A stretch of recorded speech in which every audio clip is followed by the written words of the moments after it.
Coronavirus outbreak hitting close to home for one Southeast Texas family that had a loved one in China. The young Beaumont man managed to flee that country where more than 200 have died from the virus. Tonight, he sits down with KFDM's Angel San Juan for an exclusive interview. Delbert Mack Jr. has a pretty cool gig that's allowed the Southeast Texas native to see the world. I'm a musician. I play at five-star hotels, and I'm a drummer and also a band leader. And the organization that I work with is called L Live Productions. They have several bands that play around Asia and the Middle East. Mack Jr. is the son of a prominent Beaumont minister. Delbert Mack Sr. is the pastor at Cathedral of Faith Baptist Church.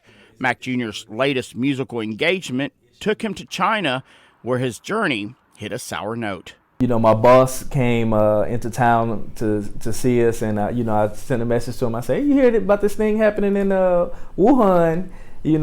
And at that time, we were just hearing about it. They were saying that, a few people may be affected. Those few quickly multiplied into many, the coronavirus outbreak alarming Mack's boss. After about a week, and it was continuing to rise, then he called me a Sunday morning and said, "Pack your things, I'm flying everybody out."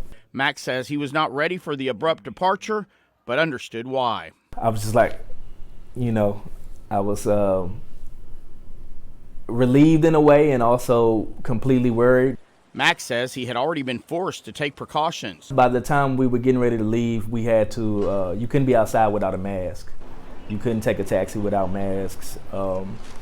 Everywhere they had little stations with hand sanitizer, and you walk through the hotel, they were doing head checks for fever. He made it back safely to Southeast Texas this week. The most important thing for me was let me get out of China, and then I can worry about what's next, because it all happened so quickly. He is sure of one thing, though. Prayer works. His father had asked his congregation to pray for his son while Mack Jr. was still in China and trying to get back to Beaumont. At times I feel like I feel the prayers of the people, and I always know that God is looking out for me, and I've never felt abandoned in that particular way. So, yeah, and it feels good to be home. It's been 2.5 years. It feels good to see faces and see my family. In Beaumont, Angel San Juan, KFDM 6 News. Mack says he doesn't know when he'll return to China. He says some of his friends chose to stay, but he does not regret leaving.